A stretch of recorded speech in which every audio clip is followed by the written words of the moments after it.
Hey guys, welcome back to the channel once again and thanks for watching Ignite Moto. So இன்றைக்கான வீடியோவில் நம்ம bike polishing work தான் பார்க்க போகிறோம். So இந்த டேங்க் பார்த்தீங்க அப்படின்னா நமக்கு ஒரு ப்ரொஃபஷனல் கன் எதுவும் இல்லாமல் எலக்ட்ரிக் ஸ்ப்ரேயர் யூஸ் பண்ணி தான் நம்ம இந்த டேங்க் ஃபுல் பெயிண்டிங் பண்ணியிருக்கோம். ஸோ இந்த பெயிண்டிங் ஒர்க்கை நீங்கள் கம்ப்ளீட்டாக பார்க்கணும் அப்படின்னு நினச்சிங்க அப்படின்னா மேலே இருக்க ஐகார்டில் லிங்க் தரேன், செக் பண்ணி பாருங்கள்.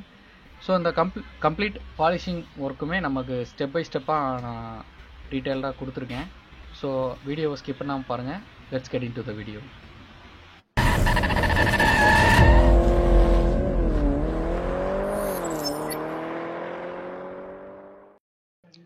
ஸோ நான் பண்ணுற பாலிஷ் ஒர்க்குக்கு பார்த்தீங்க அப்படின்னா இந்த ஸ்டெப்ஸை தான் ரெகுலராக ஃபாலோ பண்ணுவேன். அது காருக்காக இருந்தாலும் சரி, பைக்குக்காக இருந்தாலும் சரி. So cleaning, sanding, rubbing, polishing and waxing. So இப்போ இதுக்கு என்னென்ன மெட்டீரியல் நமக்கு தேவை அப்படின்றத நம்ம ஃபஸ்ட் பார்த்துடலாம். ஸோ நான் அந்த ஆர்டர் பிரகாரமே நான் சொல்கிறேன். ஃபஸ்ட்டு வந்து பார்த்தீங்கன்னா க்ளீனிங் ப்ராசஸ் அது ஓகே. அடுத்து வந்து sanding and rubbing compound. So இது வந்து பாலிஷிங் காம்பவுண்டு. அந்தந்த ஒர்க்கை நம்ம சீல் பண்ணுறதுக்காக யூஸ் பண்ணுற வேக்ஸு அண்டு எலக்ட்ரிக் பாலிஷர், அதுக்கான பேட்ஸு. ஸோ டீட்டெயிலிங் ஒர்க்கில் ஃபஸ்ட்டு ஸ்டேஜான க்ளீனிங் ப்ராசஸ் நான் கம்ப்ளீட் பண்ணிட்டேன். அடுத்து வந்து பார்த்தீங்கன்னா சாண்டிங் தான். சாண்டிங்க்கு நான் சூஸ் பண்ணியிருக்கிறது 1500. என்ன ரீசன்னா, நான் இது வந்து ரீபெயிண்டட் டேங்க்கு எல்லாருக்குமே தெரியும். ஸோ இந்த ரீபெயிண்டட் டேங்க்கில் நம்ம ரீபெயிண்டிங் பண்ணும்பொழுது ஒரு சில மிஸ்டேக்ஸ்லாம் பண்ணலாம். ஸோ அப்படி பண்ணும்பொழுது கொஞ்சம் ரஃப்னஸ்லாம் இருக்கும் பெயிண்டிங்கில். ஸோ அந்த ரஃப்னஸை வந்து நமக்கு டல் பண்ணுறதுக்காக தான் இந்த 1500. ஸோ ரொம்ப ரஃப்பாக இருந்துச்சு அப்படின்னா நீங்கள் 1000 கூட போகலாம். ஸோ அதுக்கு கீழே குறைய வேண்டாம், 1000 தான் மினிமம் நீங்கள் செட் பண்ணிக்கிங்க. ஸோ ஒருவேளை கம்பெனி பெயிண்ட்டாக இருந்துச்சு அப்படின்னா, நீங்கள் ஃப்ரெஷ்ஷாக இருந்துச்சுன்னா இந்த சாண்டிங் ப்ராசஸே ஸ்கிப் பண்ணிடலாம். இல்லை பெயிண்ட் ரொம்ப டல்லாக இருக்க மாதிரி இருக்குது, அதாவது என்ன க்ரைட்டீரியாலன்னா உங்களுக்கு பெயிண்ட் ஆக்சிடைசேஷன் ஆகிருக்கக்கூடாது. ஸோ ஆக்சிடைசேஷன் ஆயிருந்ததுன்னா ரீபெயிண்ட் தான் பண்ணணும். ஸோ டல்லாக மட்டும் ஆயிருக்கு அப்படின்ற பட்சத்தில் கிளியர் கோட்டை நீங்கள் அந்த மாதிரி சாண்டிங் பண்ண பிறகு அது வந்து 2000 கிரிட் சாண்டிங் யூஸ் பண்ணலாம் ஃப்ரெஷ் பெயிண்டிங்க்கு, கம்பெனி பெயிண்டிங்க்கு. அதை யூஸ் பண்ணிவிட்டு இந்த பாலிஷிங் ஒர்க்கை நம்ம ஸ்டார்ட் பண்ணலாம். ஸோ இப்போ எந்தளவுக்கு நம்ம கிளியர் கோட்டை டல் பண்ணியிருக்கோம் அப்படின்னு பாருங்கள். இது வந்து மெட்டாலிக் அப்படின்றனால நம்ம கிளியர் கோட் டல் பண்ணியிருக்கோம். இதே சாலிடாக இருந்தால் பெயிண்ட் அந்தளவுக்கு நம்ம டல் பண்ணுற மாதிரி இருக்கும். ஸோ என்டையர் ஃபினிஷுமே பார்த்தீங்கன்னா மேட் ஃபினிஷ் அளவுக்கு டல் ஆகிடுச்சு. சாண்டிங் ப்ராசஸ் இப்போ நம்ம கம்ப்ளீட்டாக முடிச்சிட்டோம். அடுத்து வந்து ரப்பிங் தான். ஸோ ரப்பிங்க்கு வந்து இந்த மாதிரி ரப்பிங் காம்பவுண்டு அப்படின்னு சொல்லிட்டு நிறையா ஷாப்ஸில் இருக்குது அவைலபிள். ஸோ அந்த ரப்பிங் காம்பவுண்ட் எடுத்து இந்த மாதிரி அங்கங்கே அப்ளை பண்ணிக்கலாம்.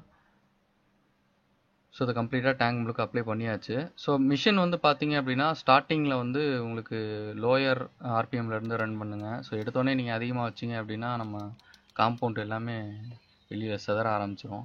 இப்போ 2லேருந்து ஸ்டார்ட் பண்ணி நான் கொஞ்சம் கொஞ்சமாக இன்க்ரீஸ் பண்ணுறேன் ஸ்பீடை. ஸோ இந்த பேடுமே பார்த்து அழுத்தம் கொடுத்து ஒரு அப் டு 4 ஸ்பீடு வரையும் போகலாம், அதுக்கு மேலே போக வேண்டாம். இந்த ரப்பிங் ப்ராசஸ்க்கே இன்னொரு நேம் பார்த்தீங்க அப்படின்னா கட்டிங் அப்படின்னு சொல்லுவாங்க. ஸோ கட்டிங் காம்பவுண்ட் அப்படின்னு சொல்லிட்டு தனியாக நமக்கு இது இருக்குது பாலிஷு. ஸோ கட்டிங்லேயே பார்த்தீங்கன்னா லோ, மீடியம், ஹார்டு அப்படின்னு சொல்லிட்டு இருக்கு. இதெல்லாம் எதுக்கு அப்படின்னு கேட்டிங்க அப்படின்னா, நான் ஆரம்பத்திலே சொல்லியிருப்பேன் வீடியோவோட பிகினிங்கில், உங்களுக்கு கம்பெனி பெயிண்ட்டாக இருந்துச்சு அப்படின்னா சாண்டிங் ப்ராசஸை ஸ்கிப் பண்ணிடுங்க அப்படின்ட்டு. ஸோ இப்படி ஸ்கிப் பண்ணுறது மூலயமா இன்னொரு ப்ராப்ளம் என்ன வரும்னு கேட்டிங்கன்னா, டீப் ஸ்க்ராச்சஸ் எல்லாமே ரிமூவ் ஆகாது. ஸோ அப்போ அதுக்கு நம்ம யூஸ் பண்ணுறது தான் பார்த்தீங்க அப்படின்னா கட் காம்பவுண்ட்லேயே ஹெவி கட் காம்பவுண்ட் யூஸ் பண்ணணும். ஸோ இதே மாதிரி உங்கள் ஒர்க்கை பொறுத்து நீங்கள் 3 ஸ்டேஜாக கூட நம்ம அதை பண்ணுற மாதிரி இருக்கும். அதாவது ஹார்டு, மீடியம், சாஃப்ட்டுன்னு சொல்லிட்டு. ஸோ இந்த கட் காம்பவுண்ட் ப்ராசஸை முடித்த பிறகு தான் நம்ம அடுத்து நம்ம பாலிஷிங் காம்பவுண்டே போகிற மாதிரி இருக்கும்.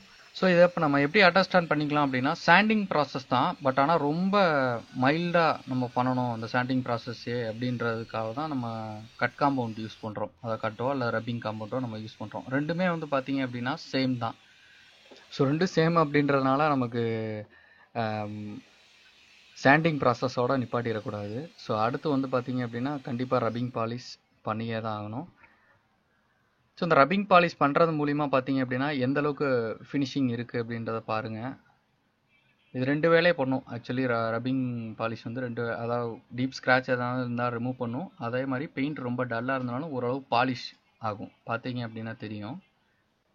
ரப்பிங் ப்ராசஸ் கம்ப்ளீட் ஆகிடுச்சு. ஸோ அடுத்து வந்து பாலிஷிங் ஒர்க் தான்.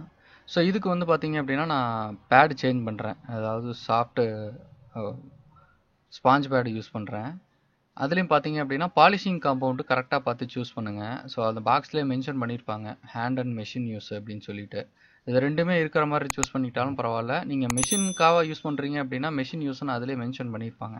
ஸோ அப்போ அந்த மெஷின் யூஸ்க்கு நீங்கள் பண்ணுறீங்க அப்படின்றப்ப நல்லா உங்களுக்கு ஃபினிஷிங் அப்டேட் ஆகும். ஸோ பாலிஷ் எல்லாத்தையுமே இது போல் டேங்க் முழுக்க ஸ்ப்ரெட் பண்ணிக்கிங்க. அஸ் யூஷுவல் நமக்கு மிஷினை வந்து எப்போவுமே லோயர் ஸ்பீடில் இருந்து நமக்கு இன்க்ரீஸ் பண்ணிக்கலாம். ஸோ இந்த பாலிஷ் ஒர்க்குக்கு பார்த்தீங்க அப்படின்னா நமக்கு தனித்தனியாக பண்ணியிருப்போம். அதாவது இதுக்கு முன்னாடி ரப்பிங் பாலிஷ் தனியாகவும் அந்த பாலிஷிங் ஒர்க்குக்கு தனியாகவும் நம்ம பண்ணியிருப்போம். ஸோ இது ரெண்டுத்தையுமே கம்பைன் பண்ணி பண்ணுற மாதிரியே நமக்கு மார்க்கெட்டில்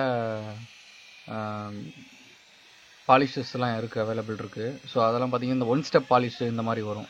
ஸோ இப்போ அது வந்து ரப்பிங் ப்ளஸ் பாலிஷிங் ரெண்டுத்தையுமே நம்ம அந்த ஒரே விஷயத்தை வச்சு நம்மளால் பண்ணிக்க முடியும். ஸோ நீங்கள் ரெண்டு ப்ராசஸ் கொஞ்சம் லென்த்தாக இருக்குது அப்படின்ற பட்சத்தில் நீங்கள் ஷார்ட்டாக முடிக்கணும் அப்படின்ற மாதிரி இருந்ததுன்னா நீங்கள் அந்த ஸ்டெப் கூட நீங்கள் ஃபாலோ பண்ணிக்கலாம். ஸோ இந்த ஒர்க்கை நம்ம பார்த்தீங்க அப்படின்னா இந்த எலக்ட்ரிக் பாலிஷர் யூஸ் பண்ணி தான் நம்ம பண்ணிகிட்ருக்கோம். ஸோ இதே மாதிரி நீங்கள் மேனுவலாகவும் பண்ணலாம். பட் ஆனால் அது ரொம்ப எஃபோர்ட்டும் டைமும் அதிகமாக எடுக்கும் அப்படின்றனால இந்தளவுக்கு ஃபினிஷிங் அதில் கொண்டு வர முடியுமான்றதும் டவுட்டு தான். ஸோ மிஷின் பாலிஷிங்லேயே வந்து பார்த்திங்கன்னா கொஞ்சம் ப்ரைஸ் கம்மியாக நம்ம பண்ணோம் அப்படின்னா நீங்கள் ட்ரில்லர் கூட சூஸ் பண்ணலாம். ஏன்னா அதுக்கான 3 இன்ச் பேடெலாம் அவைலபிள் இருக்குது மார்க்கெட்டில். நீங்கள் ட்ரில்லர் ஏன் சூஸ் பண்ணுறோம் அப்படின்னா அதுவுமே பார்த்தீங்க அப்படின்னா வேரியபிள் ஸ்பீடு தான். நீங்கள் ஸ்லோவாகவும் ரன் பண்ணலாம், கொஞ்சம் ஃபாஸ்ட்டாகவும் ரன் பண்ணலாம். அப்படின்றப்ப நீங்கள் அதில் நீங்கள் 3 இன்ச் பேடை நீங்கள் மாட்டி நீங்கள் பாலிஷ் ஒர்க் பண்ணிக்க முடியும். ஸோ இது இல்லாமல் இன்னும் ப்ரொஃபஷ்னலாக நீங்கள் பாலிஷ் ஒர்க்கை நீங்கள் பண்ணணும்னு ஆசைப்பட்டீங்க அப்படின்னா ஆர்பிட்டல் பாலிஷர்னு இருக்குது மார்க்கெட்டில். ஸோ அது கொஞ்சம் எக்ஸ்பென்சிவ்.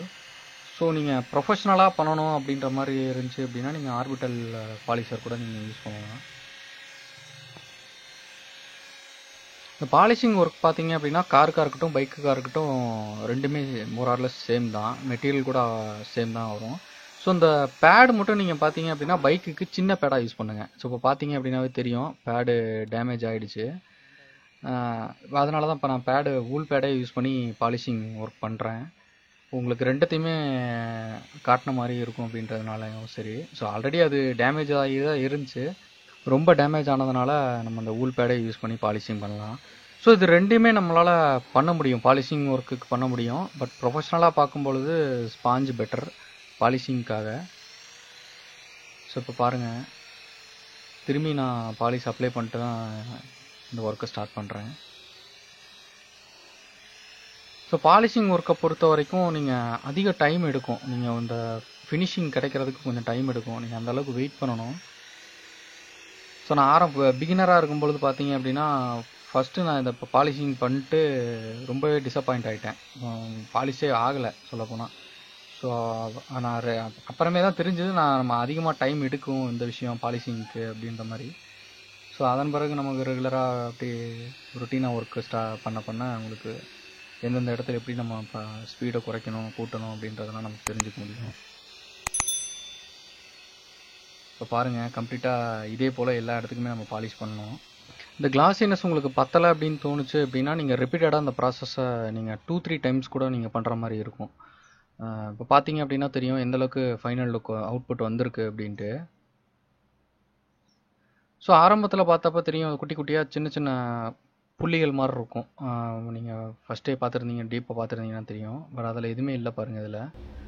ஸோ நம்ம பண்ண அந்த பாலிஷ் ஒர்க்கை வெயில் மழையிலேருந்து நமக்கு ப்ரொடெக்ட் பண்ணி ஆகணும். ஸோ இதுக்காக நம்ம அப்ளை பண்ணுற ப்ராசஸ் தான் வேக்சிங் ப்ராசஸ் அப்படிம்பாங்க, அதாவது சீலிங் ப்ராசஸ்.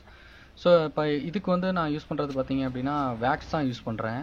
ஸோ இதில் நிறைய பிராண்ட்ஸ் இருக்குது. உங்களுக்கு க்ரீம் வேக்ஸாக இருக்கட்டும், இல்லை பேஸ்ட் வேக்ஸாக இருக்கட்டும், இந்த மாதிரி நிறைய பிராண்ட்ஸ் ப்ராடக்ட்லாம் இருக்குது. இதோட பேஸ்லாம் வந்து பார்த்தீங்க அப்படின்னா கார்னோபா அப்படின்னு வேக்ஸ்ன்னு சொல்லுவாங்க. Natural wax actually. இது இந்த பனை மரத்துலேருந்து தயாரிக்கிற வேக்ஸு. இது பிரேசிலேருந்து இம்போர்ட் பண்ணி அவங்க இப்போ இதோட பேஸ் எல்லாமே அவங்களுக்கு வேக்சிங்கான பேஸ் எல்லாமே பார்த்தீங்க அப்படின்னா இந்த வேக்ஸ் தான். ஸோ டேரெக்டாக இதை நம்ம அப்ளை பண்ணிவிட்டு காஞ்ச பிறகு இந்த மாதிரி கிளாத் யூஸ் பண்ணி வைப் பண்ணி எடுத்துடணும். ஸோ அரௌண்டு ஒரு 15 to 20 மினிட்ஸுக்கு மேலே நீங்கள் கொடுத்துட்டீங்க அப்படின்னா தானாகவே அது ட்ரை ஆகிடும். ட்ரை ஆன பிறகு இந்த மாதிரி ஈஸியாக தொடச்சிட்டிங்க அப்படின்னாவே எல்லாமே க்ளீனாக வந்துடும். ஸோ இன்னும் அந்த பாலிஷ் ஒர்க்கை ப்ரீமியமாக நம்ம பண்ணணும் அப்படின்னு நினச்சோம் அப்படின்னா இதுக்கப்புறம் நம்ம இந்த கிராஃபைன் கோட்டிங்காக இருக்கட்டும், செராமிக் கோட்டிங்காக இருக்கட்டும், நம்ம கொடுக்குறது எல்லாமே இந்த ஸ்டேஜில் தான் நீங்கள் கொடுக்கணும். அதாவது வேக்ஸுக்கு பதிலாக நீங்கள் கிராஃபைன் கோட்டிங்கோ இல்லை செராமிக் கோட்டிங்கோ நீங்கள் கொடுத்துட்டீங்க அப்படின்னா அது செராமிக் பாலிஷ் அல்லது கிராஃபைன் பாலிஷாக அதான் சொல்லுவாங்க. நம்ம அந்த பாலிஷ் ஒர்க்லேயே பார்த்தோம் அப்படின்னா நிறைய ஸ்டெப்ஸு நம்ம கொடுத்துருப்போம். ஸோ அதை வந்து ரிவர்ஸ் ஆர்டரில் நீங்கள் ஃபாலோ பண்ணிக்கிங்க. நீங்கள் ஒரு புது வெஹிக்கிள் வச்சுருக்கீங்க அப்படின்னா உதாரணத்துக்கு நீங்கள் வேக்சிங் மட்டும் அப்ளை பண்ணலாம். ஸோ இல்லை கொஞ்சம் நாள் ஆன வெஹிக்கிள் அப்படின்னா பாலிஷிங் போட்டுட்டு அதன் பிறகு வேக்ஸ் அப்ளை பண்ணணும். இல்லை ரொம்ப பழைய வெஹிக்கிள்னால் ரப்பிங் பாலிஷ் பண்ணி ஆகணும். இல்லை ரொம்ப பழசு அப்படின்னா நீங்கள் சாண்டிங் ஒர்க் தான் பண்ணுவோம். இந்த மாதிரியான ரிவர்ஸ் ஆர்டரில் நீங்கள் உங்களோட பாலிஷிங் ஒர்க்குக்கு வந்த வெஹிக்கிளை பொறுத்து தான் நீங்கள் இந்த ஸ்டெப்ஸ் எல்லாமே நீங்கள் டிசைட் பண்ணிக்கணும். ஸோ ஓகே கைஸ், இந்த வீடியோ உங்களுக்கு பிடிச்சிருக்கும் அப்படின்னு நினைக்கிறேன். அப்படி பிடிச்சிருந்தா மறக்காம லைக் கமெண்ட் ஷேர் பண்ணுங்கள். முக்கியமாக நம்ம சேனலுக்கு சப்ஸ்கிரைப் பண்ணி சப்போர்ட் பண்ணுங்கள். அண்ட் கூட இருக்க பெல் பட்டன் நீங்கள் கிளிக் பண்ணிக்கங்க. தேங்க்ஸ் ஃபார் வாட்சிங் திஸ் வீடியோ.